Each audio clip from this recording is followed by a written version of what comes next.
baby, just slip a sable under the tree for me. I've been an awful good girl, Santa baby, so hurry down the chimney tonight. Santa baby, a 54 convertible to light blue. I'll wait up for you, dear Santa baby, so hurry down the chimney tonight. Think of all the fun I've missed. Think of all the fellas that I haven't kissed. Next year I could be just as good if you check off my Christmas list, baby. Santa baby, I want a yacht, and really that's not a lot. I've been an angel all year, Santa baby, so hurry down the chimney tonight. Santa honey, one little thing that I need, a deed to a platinum mine, Santa baby, so hurry down the chimney tonight. Santa cutie, and fill my stocking with a new flex and checks. Sign your ex on the line, Santa cutie, and hurry down the chimney tonight. Come and trim my Christmas tree with some decorations bought at Tiffany. I really do believe in you. Let's see if you believe in me. Santa baby, forgot to mention one little thing, a ring. And I don't mean on the phone, Santa baby, so hurry down the chimney tonight. Hurry down the chimney tonight. Hurry.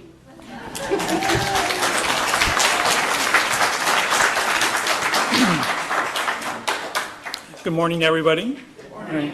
Welcome to the Unitarian Universalist Church of Corpus Christi. My name is Kirk Newport, and I'm honored to serve as your worship associate this morning. We welcome you to our worship service, celebrated here each week, mindful of the principles of our free faith. To describe just a little bit about what Unitarian Universalism is today, I just want to read with you a very short reading by Eric Restley, and he states, Unitarian Universalists have different religious beliefs, but share a common faith. We know that life is holy, that each person is worthy, and that when we join together to plant the seeds of love, the world blossoms.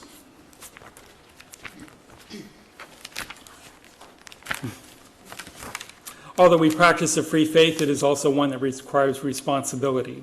We have a church covenant, which is a shared agreement that we recite together each week and reminds us of our closely held values. The mission of our church is we learn, we lead, we love. I'd just like to call your attention quickly to the announcements and the order of service. And I think I'm authorized to say that the time for the Christmas Eve service is incorrect in the announcements. It's written as 7 o'clock, but it's at 6 o'clock in the evening, which is when we've traditionally done it in the past. So again, on Christmas Eve, which is Sunday, there's no service Sunday morning, but there will be a Christmas Eve service Sunday evening at 6 p.m., not 7. It is our custom in this church to offer visitors and newcomers a chance to introduce themselves if they feel comfortable doing so. If it's your first, second, or third time here, we'd like to invite you to stand as you're able, willing, or you can just raise your hand and just tell us who you are. Do you have any visitors that would like to introduce themselves? Yes, sir. I'm Paul Wade. This is my third time here. I'm visiting Bill Randall. We've been friends for many, many years, and just got to spend some time here in this nice weather you had here. Yeah, thank you.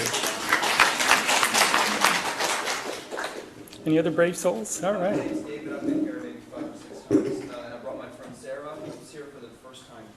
Very good. Anyone else? Okay. Well, welcome. We're glad you're here. And please know that after the service, we have some coffee and refreshments. And we'd like to get to know you a little bit better. And Kim Bissell has just a very quick announcement. I forgot. Just a very brief promo, and it's a classic now. It was recorded back in 2001. Some of the members are still here of the choir. I know, that's how dedicated. But we had a holiday CD some years back that finds popularity this time of year. It has a wealth of tunes from different traditions. And because it's now the 21st century, you can either place an order for a CD, this real live copy, or a digital download. So please see Barbara Bridey after the service, and I'll let her know if you'd like to have a digital download or a real live CD. They're $15, and we have long surpassed the cost of copying. All proceeds go directly to the church.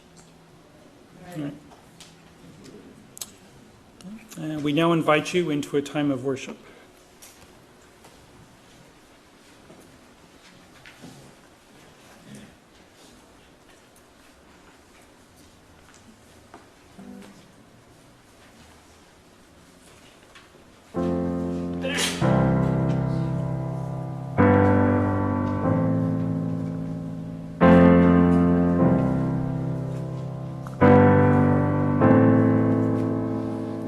So you say this is human, your heartbeat versus mine.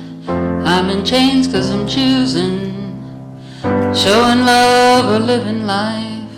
I shouldn't have to leave where I stand, shouldn't have to change who I am to count as a human.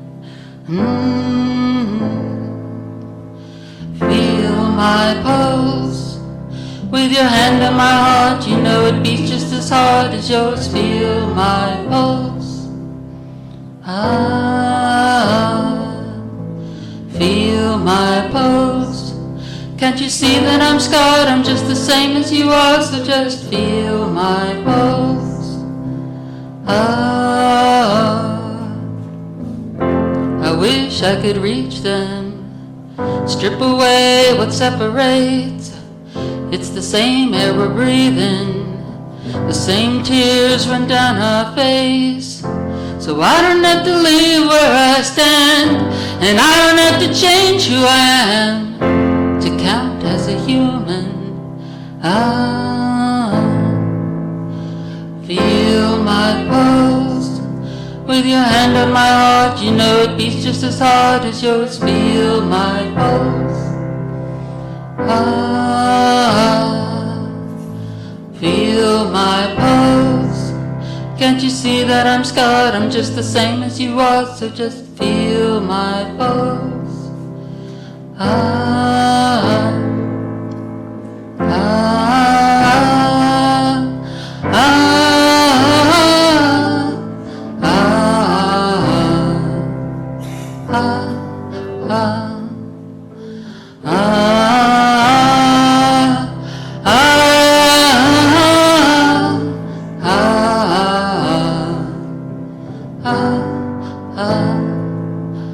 Feel my pulse with your hand on my heart, you know it beats just as hard as yours. Feel my pulse. Feel my pulse. Can't you see that I'm scarred? I'm just the same as you are, so just feel. Can't you see that we're human? Can't you see that we're human? Pulse.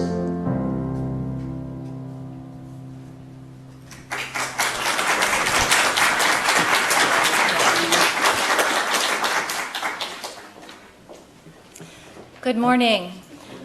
Before we have our opening words and chalice lighting, I would like to invite up the Secretary of our Board of Trustees, Mark Whitbeck, to give a little personal testimonial.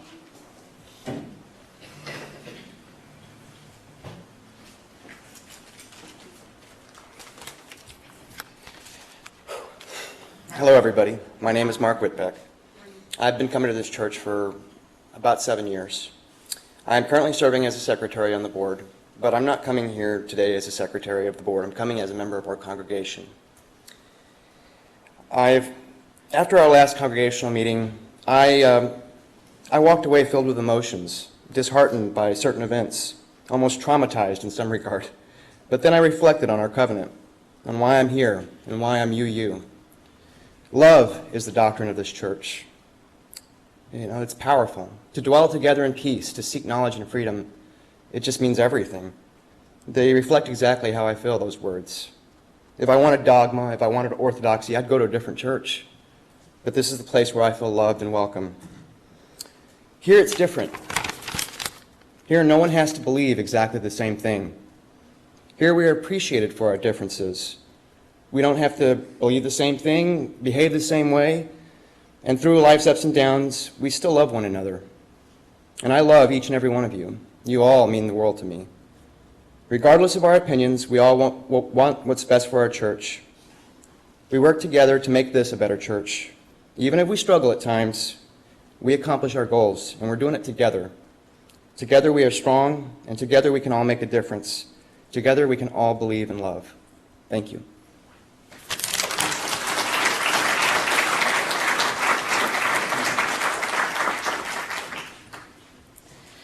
Now I'd like to invite Daisy up to light our chalice. Oh no, Peyton's coming instead. Last minute substitution. He's on the job. Our opening words this morning are from the Universalist Reverend Gordon B. McKeeman. We summon ourselves from the demands and delights of the daily round, from the dirty dishes and the unmopped floors, from unmowed grass, untrimmed bushes, from all incompleteness and not yet startedness, from the unholy and the unresolved. We summon ourselves to attend to our vision of peace and justice, of clarity and health, of delight and devotion, of the lovely and the holy, of who we are and what we can do. We summon the power of tradition and the exhilaration of newness, the wisdom of the ages and the knowing of the very young. We summon beauty, eloquence, poetry, and music to be the bearers of our dreams. We would open our eyes, our ears, our minds, our hearts to the amplest dimensions of life. We rejoice in manifold promises and possibilities. Please rise in body or spirit for the reading of our covenant. Love is the doctrine of this church. The quest of truth is its sacrament, and service is its prayer. To dwell together in peace, to seek knowledge and freedom, to serve human need, to the end that all souls shall grow into harmony with the divine. Thus do we covenant with each other and with all we hold sacred. Please remain standing as we sing our opening hymn, Morning Has Come.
I'd now like to invite the children and the young of heart up to our story quilt.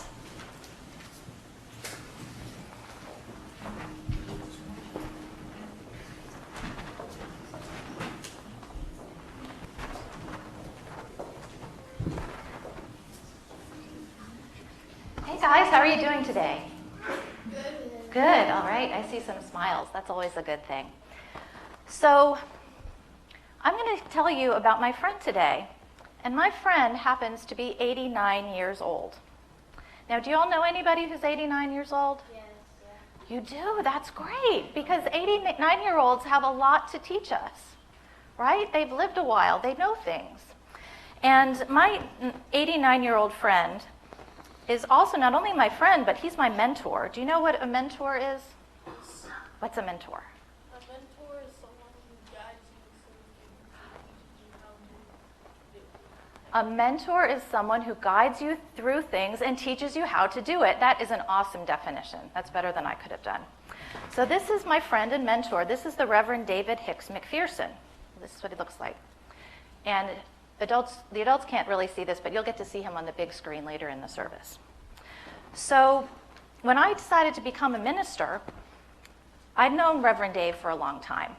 But when I became a minister, he was more than happy to share with me a lot of advice about being a minister. And he encouraged me a whole lot. And because he's retired and isn't doing a whole lot of ministry anymore, he has a lot of stuff, not only thoughts and opinions and ideas to share, but he has a lot of stuff. And he gave me a present one day. He gave me this. What's this? It's a cane. And Reverend Dave, one of his hobbies, because even ministers need hobbies outside of church, was to make canes. He'd go to a tree, pick out a nice sized branch, cut the branch off the tree, he'd whittle off the bark, he'd sand it all down, and then he'd polish it. But do you notice anything also about this cane? He carved it. He carved it. What does it have in it? Yeah. So I don't know if you can see what the words, can you see what the words say? It also has a rubber thing at the end. Okay, well, it has a quotation on it, and this isn't a quotation from Reverend Dave. He made a lot of canes, but on each one, he put a different quotation, usually from someone who was a friend of his. Usually it was another minister who was a friend of his. And this quotation on this cane says, "Every child in every cradle is potentially the hope for the world." And this saying was said by the Reverend Hope Hilton, another Universalist minister. And this is her picture. All right? Peyton says she looks young. She doesn't look quite as old as Reverend Dave, does she? So, what do you guys think about this saying? Now, you guys are past being in a cradle, but do you think you guys can also still be the hope of the world? Yes. Yes. Kyle says an adamant yes. What does that mean? What do you think that means? Oh, no, to be the hope of the world. To be the world's future. To be the world's future and maybe make the world a better place, right? Because we adults, we don't always get it right. We need you all to straighten us out, right? Right? So how do you think we can make the world a better place? Recycle. Recycle? Be kind to people? All right. Well, that's good. You guys participated very well. So this is something that comes from our Universalist tradition. The idea of that it's part of our job as children and as adults to make the world a better place. And later we're going to be talking about, and one way we state that, how we're going to make the world a better place, is to create heaven on earth. Doesn't that sound nice? Mm-hmm. All right. Well, thank you for listening to my story today.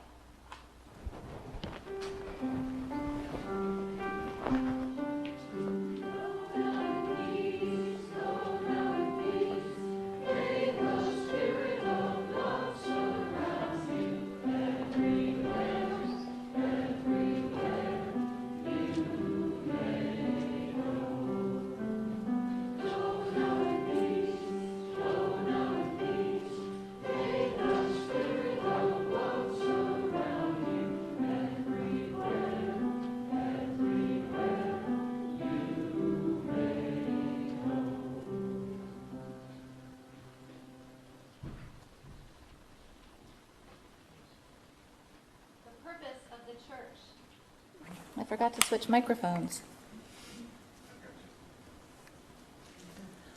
We'll go back to the pulpit. Okay. The purpose of the church is to encourage all who gather there to grow more generous in spirit and in action. This is the great end of all the world's faith traditions, to bring the human being closer to the divine by acts of creation and compassion. We now take an offering that allows us to exercise that all-important generosity of spirit, an offering that will support this self-supporting church and its ministries. The gifts of the congregation will be most gratefully received.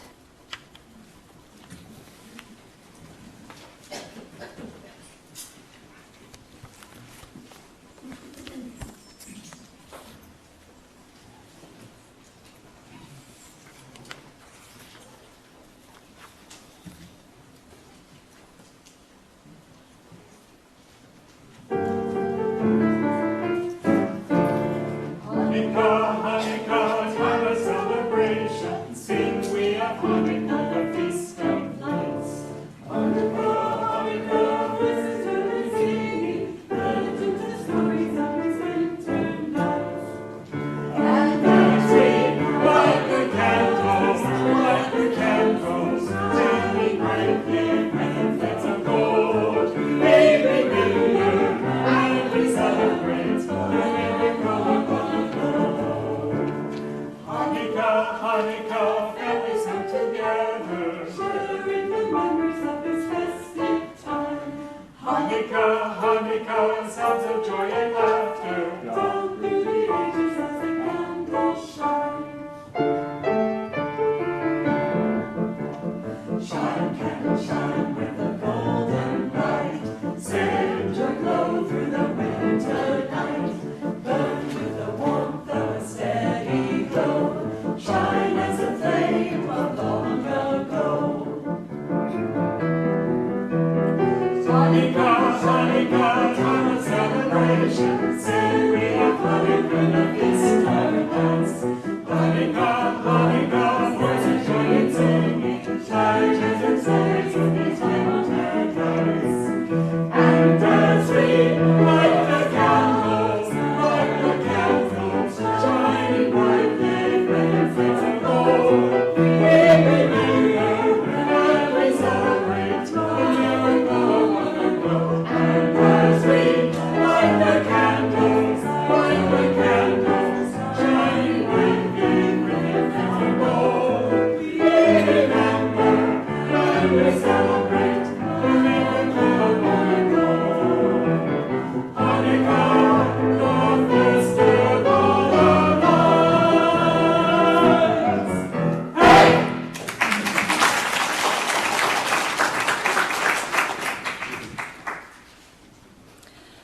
Our meditation reading this morning is also from Universalist minister Gordon McKeeman. Ministry is all we do together. Ministry is that quality of being in community that affirms human dignity, beckons forth hidden possibilities, invites us into deeper, more constant, reverent relationships, and carries forward our heritage of hope and liberation. Ministry is what we do together as we celebrate triumphs of our human spirit, miracles of birth and life, wonders of devotion and sacrifice. Ministry is what we do together with one another in terror and torment, in grief, in misery and pain, enabling us in the presence of death to say yes to life. We who minister speak and live the best we know with the full knowledge that it is never quite enough, and yet are reassured by lostness found, fragments reunited, wounds healed, and joy shared.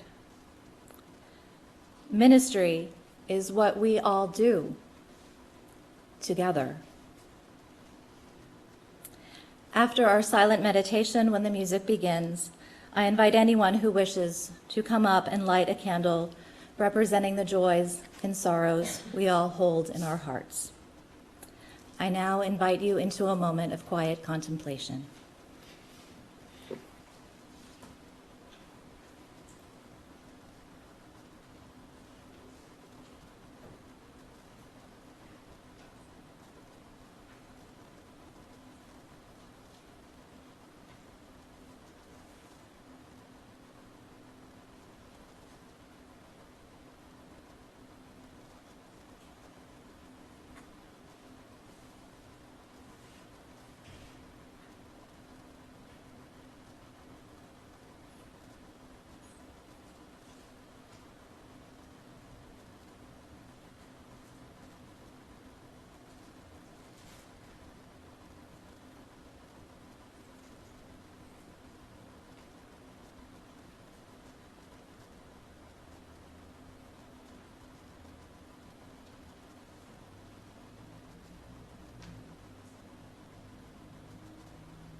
Our reading today is in video form. It's 5 minutes of a sermon given by my mentor, one of my several mentors, the Reverend David Hicks McPherson. The sermon is called Transforming the World. And in this clip, he is talking about a statement the Universalists developed in 1933 called the Avowal of Faith.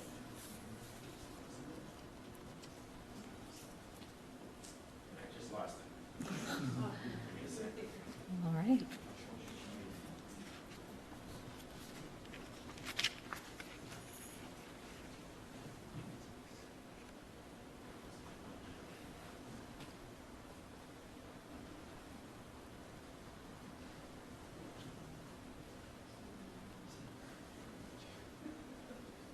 Church, and what we've been doing in the Richmond Church is making it a building that really is really usable now, and it never was. When I went to Richmond in 1975, it wasn't for the building.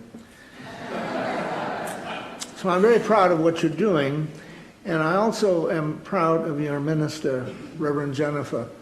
I've known her now for, 8 years or something, and It begins at every minute time 7. I listen to her, every time we work together, I'm profoundly thankful.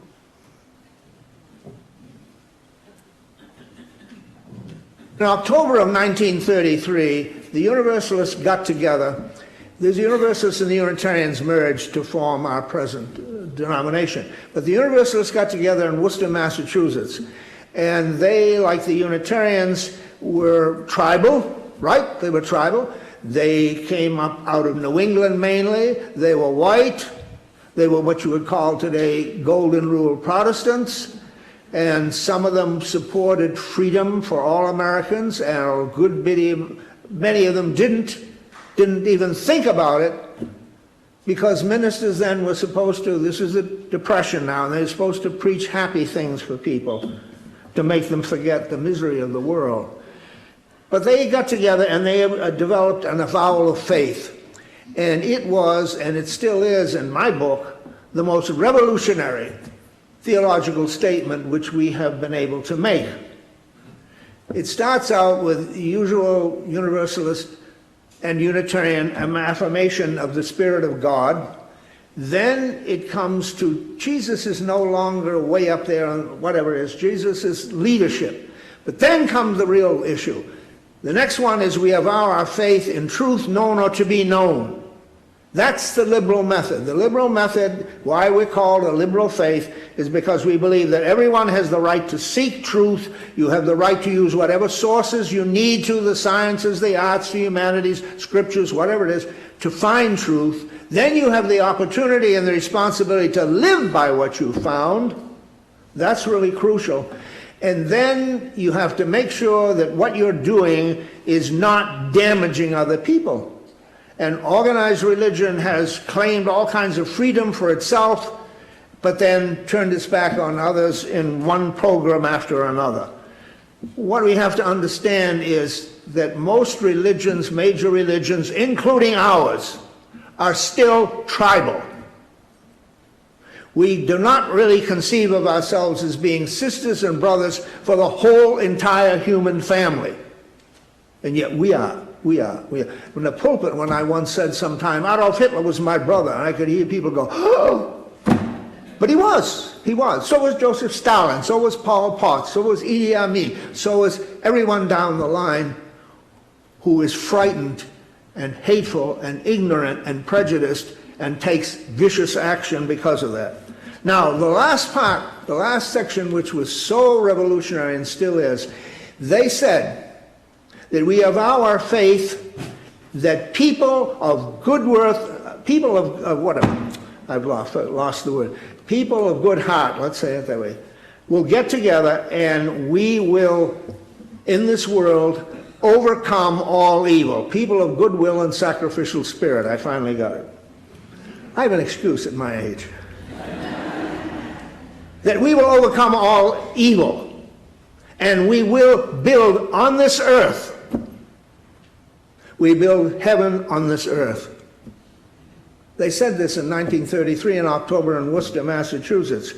But don't be too excited, because even though we used to recite this every Sunday morning, every time we had youth group, whatever it was, I cannot remember ever, and that's my memory maybe, but I cannot remember any minister saying that this affirmation that we will build heaven on earth is something that every single one of us has to take to heart and do. That we have to have a faith that not only makes sense to us, which is the liberal method, but that allows us to be so transformed that we can see ourselves as part of the whole human family, and we can see ourselves as part of the long file that will build heaven on this earth. Now, that's not an easy thing to say. It's not, by the way, when it's printed, very often the word all is left out. So it's overcoming evil. No. Everybody can claim to overcome evil. But to overcome all evil, because you realize that you are a member of the human family and you are going to live together as a human family. Now, one of the reasons we don't take a lot of this seriously is because it will not happen tomorrow.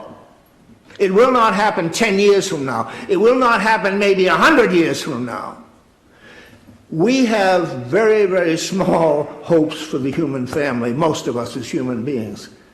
And we especially find it so hard to understand that change in the world comes sometimes in a rush, but very often it takes a long time to make this change.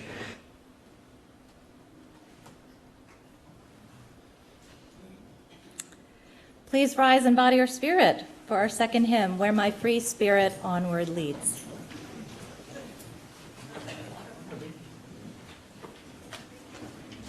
Oh, I'm sorry. Script error, Rock of Ages.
So, the Reverend David Hicks McPherson, who is a pretty specific kind of guy, in case you haven't noticed, was my introduction to Unitarian Universalism. Now, I often tell this story, so bear with me if it's not the first time you heard it. My personal religious story starts with my United Methodist upbringing. One, as a young person, I could not escape fast enough. The teachings and the theology confused me. I didn't like that every week in church we talked about the salvation for Christians and no one else. That just didn't seem fair. And a lot of what I was taught in church and in church school seemed really unrealistic and quite untrue to even my child's mind. And no adult ever seemed to be able to or even want to explain to me why this was. So after I completed a very rigorous confirmation class in the 8th grade, resisting all the way only like a teenage girl can, my parents finally relented and no longer required me to go to church. And it was quite a relief. I didn't like to pretend to believe in things that I did not believe in. So I gave up on religion until many years later, when I was reminded that religion does have a lot of good things to offer. Spiritual growth and community and learning and service. I just needed to find a church I could believe in. So in January 2004, I stepped foot into the First Unitarian Universalist Church of Richmond in Virginia, and Reverend Dave was preaching. Little did I know that the reason he, the long retired minister emeritus, was preaching was because the settled minister had just resigned in a storm of congregational discontent and conflict after her failure to receive a vote of confidence from the board of the church. But I had no idea about this chaos and the emergency plan that had been created, this plan to have 3 different ministers take turns filling the pulpit on Sundays. One minister was Reverend Dave. The second was the ministerial intern who had just lost her supervisor, which is kind of a big deal when you're trying to become a minister. And the third was a UU community minister who had actually grown up in the church. But yet, all of that was lost on me. I was going to church for the first time in about 20 years. So I came into the church, I sat in the back and on the aisle, as many visitors tend to do, ready to run when things got too weird. But they didn't get too weird. Reverend Dave, a minister from our Universalist tradition, preached about what I cared about, and everything he said made absolute sense to me. Whew. But you know what? It wasn't all that easy. He challenged me to put my values into action. And little did I know at the time, but he was preaching some old school, but still totally relevant universalism. And I was hooked. And although Reverend Dave only ever really preached a few times a year, his influence on my Unitarian Universalism is enormous. Only looking back have I realized I was exposed to and inspired by a universalism that isn't even talked about very often in our congregations anymore. And it really should be. It really needs to be. So let me back up and explain a little about this universalism. So in 1961, 2 totally separate religions, the Unitarians and the Universalists, consolidated into a single religion.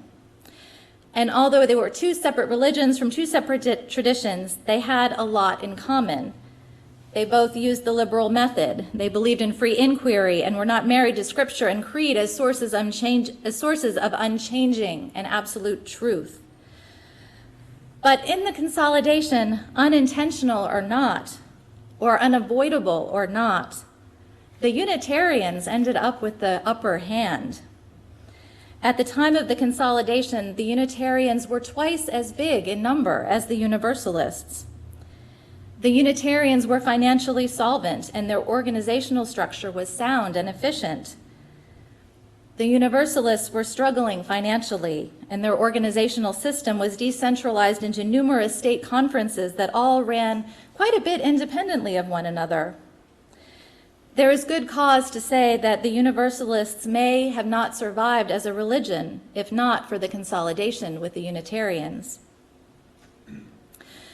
Because of this uneven footing coming into this carefully arranged merger, Unitarian culture and Unitarian theology eclipsed Universalist culture and Universalist theology.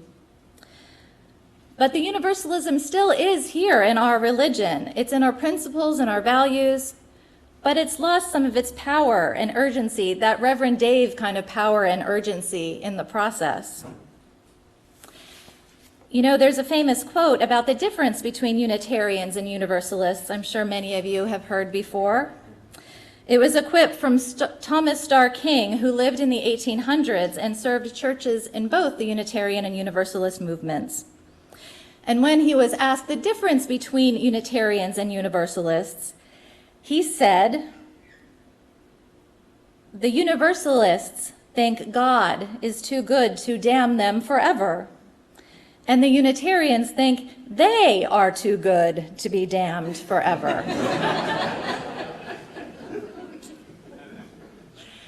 So if we're going to talk about this universalism, we should start at the beginning. Like any religion that applies the liberal method of free inquiry, it has evolved and changed over the years. Universalism originally was an idea that God saves everyone. And this idea has been around as long as Christianity itself. And it emerged somewhat in force as part of the Radical Reformation. The Radical Reformation was a bunch of people and ideas that said Luther just didn't take it far enough. Universalism began to take root in the U.S. in the 1700s.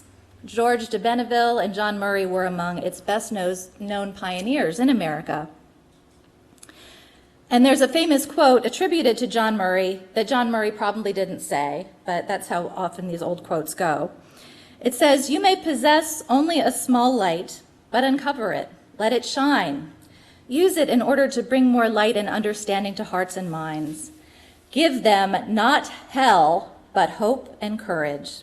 Do not push them deeper into their theological despair, but preach the kindness and everlasting love of God." Universalism meant that God is love, that a loving God would never toss his beloved creations into a fiery hell. Now, this might not sound too radical in the here and now, but at the time, this idea was absolutely heretical. In the 1700s, most Protestantism was very Calvinistic. It was all about human depravity and original sin. And it was about predestination, that even before you were born, it was already decided if you were destined for heaven or for hell, no matter how you behaved in your earthly life. And as you can imagine, that was kind of stressful, right, to live under those conditions? There were a lot of people going to church every Sunday hearing about hellfire and damnation and were worried about having that future. They were traumatized by their fear of eternal hell because they didn't have any power to change it. So you can see how the universalist God of love was appealing and how it might catch on. The universalists believed that the atonement of Jesus was an atonement for all of humanity's sins, forever. Human beings didn't have to suffer for a debt that had already been paid.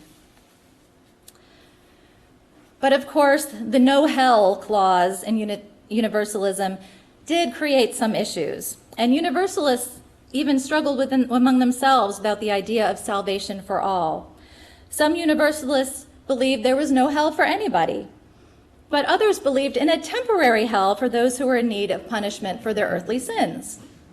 They eventually got to heaven, but they had to make a stop first.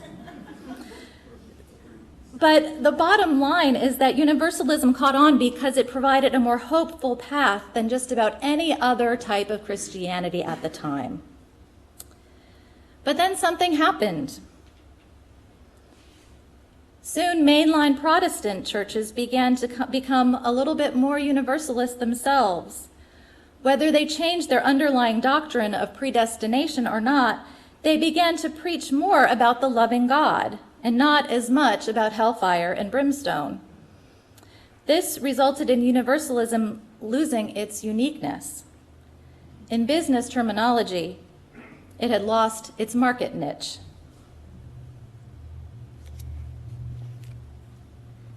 So around the turn of the century, there was a movement through all of Protestant, really, that was very important. It was called the social gospel movement, under which it was American Protestants many of the mainline denominations finally began to tie salvation and good works together. Like, hey, you can work your way into heaven, right? And if you're going to have a hell, you might as well use it as an incentive system, right? An incentive to be good. But the social gospel movement argued that people must emulate the life of Jesus and put aside their own earthly desires and help other people, especially the needy. Wealth was to be shared with the less fortunate. Labor reforms, including abolition of child labor, a shorter work week, living wage, and factory regulation were some of the social gospel's most prominent concerns. And during the 1930s, many of these ideals were realized through the rise of organized labor and FDR's New Deal. And this Protestant movement was not lost on the Universalists, especially a minister named Clarence Russell Skinner. If you're familiar with the UU publishing title, Skinner House Books, it's named after him. He's perhaps the most influential Universalist in the 20th century. He published a book called The Social Implications of Universalism, an interpretation of the social gospel that went well beyond where any other Protestants were taking it. In it, he offered an optimistic vision of future society. He talked about the kingdom of heaven being established on earth. Now, this was the first major development in Universalist theology to appear in many years, and it inspired a fresh new interpretation of the Universalist Church mission, creating a kingdom of heaven to be established on earth. And Skinner was the first to articulate universalism as a global ethic. It wasn't about the hell one goes to after death. It was about the hell on earth many experience in their daily lives. And it's about taking that hell on earth and making it into heaven on earth. And it's an ethic that's in our sixth principle today, the goal of world community with peace, liberty, and justice for all.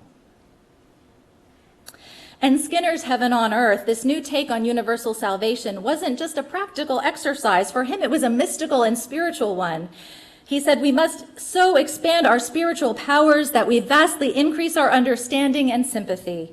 There is no middle way. It is greatness, universalism, or perish. But it's the work of Skinner that influenced the 1933 Universalist avowal of faith, the one Reverend Dave talked about, a new, more updated statement of what universalism was going to be about.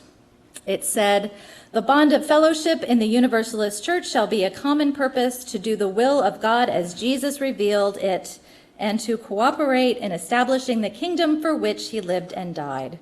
To that end, we avow our faith in God as eternal and all-conquering love, in the spiritual leadership of Jesus, in the supreme worth of every human personality, in the authority of truth known or to be known, and in the power of those of goodwill and sacrificial spirit to overcome all evil and progressively establish the kingdom of God. Now, is that a mission statement or what?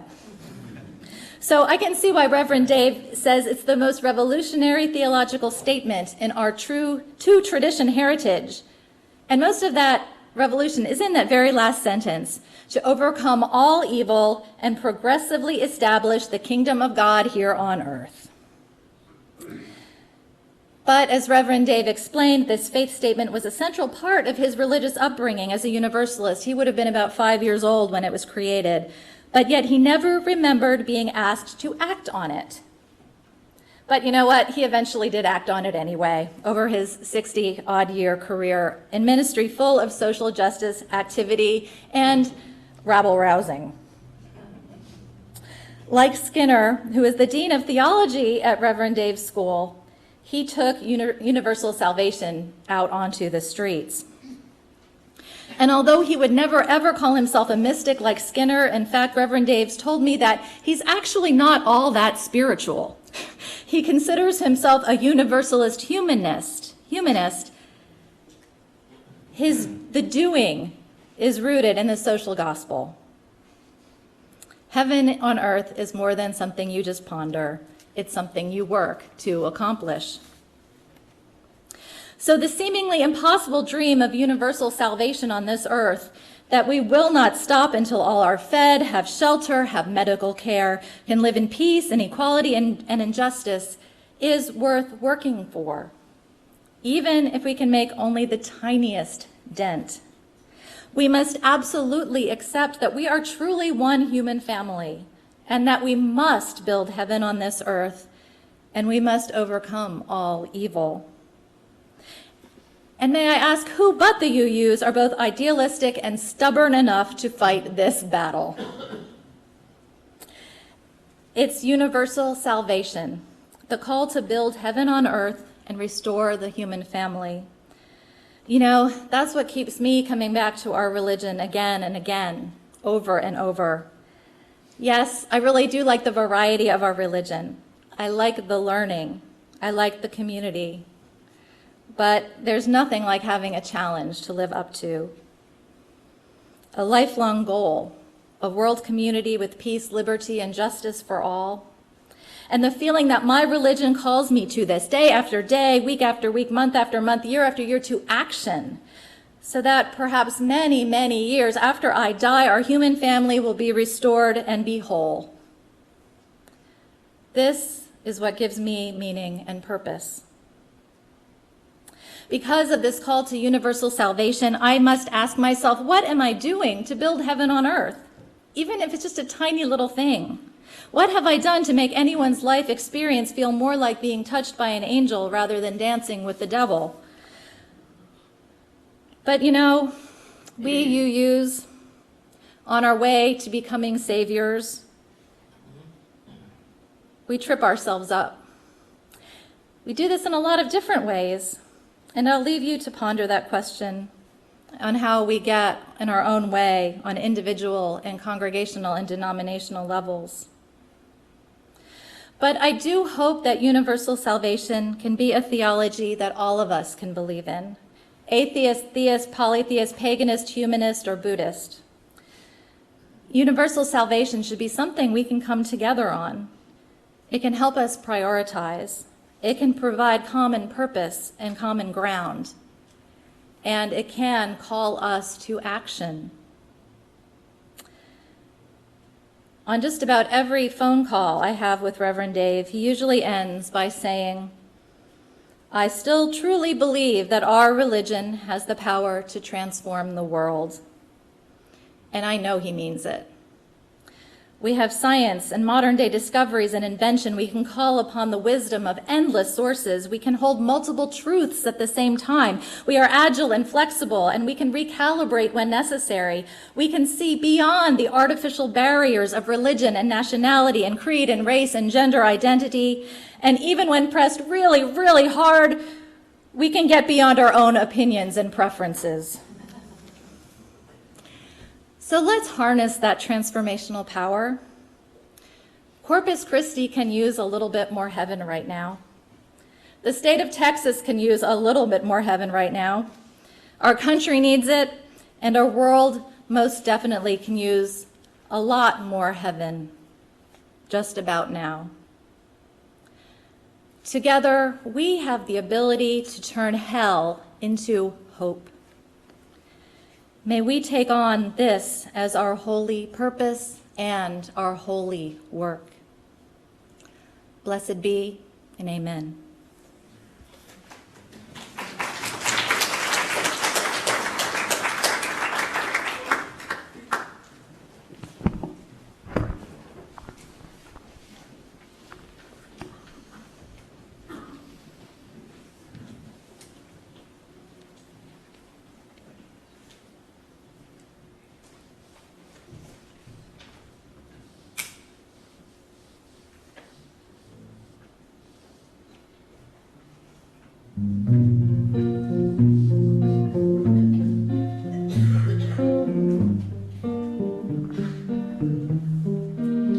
Let's say we're sorry before it's too late. Give forgiveness a chance.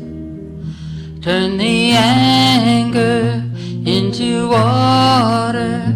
Let it slip through our hands. We all bleed red, we all taste rain, all fall down, lose our way. We all say words we regret, we all cry tears, we all bleed red.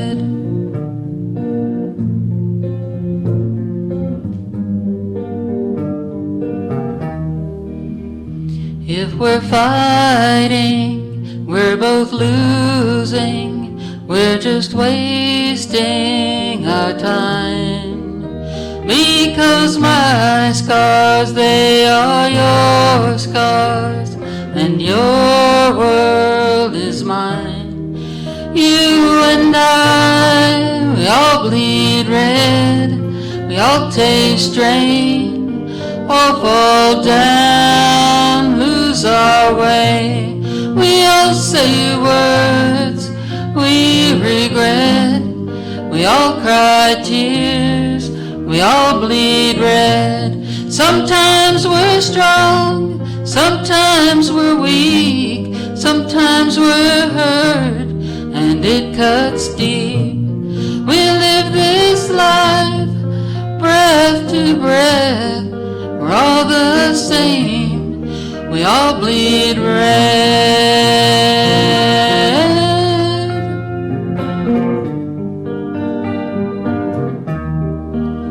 Let's say we're sorry before it's too late.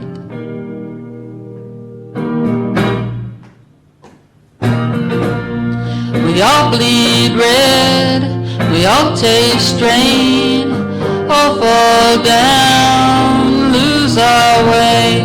We all say words we regret, we all cry tears, we all bleed red. Sometimes we're strong, sometimes we're weak, sometimes we're hurt, and it cuts deep. We live this life, breath to breath, we're all the same, we all bleed red.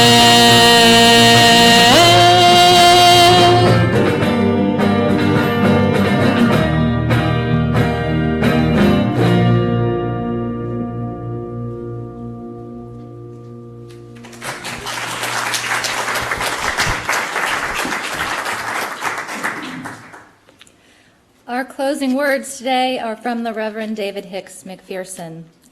They're called The Lifelong Goal.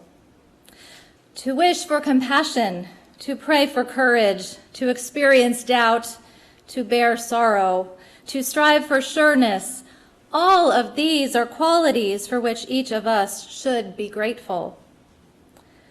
But to feel a genuine fellowship for the whole human family, to act so that our empathy is evident wherever we go, that is the object. That's the lifelong goal.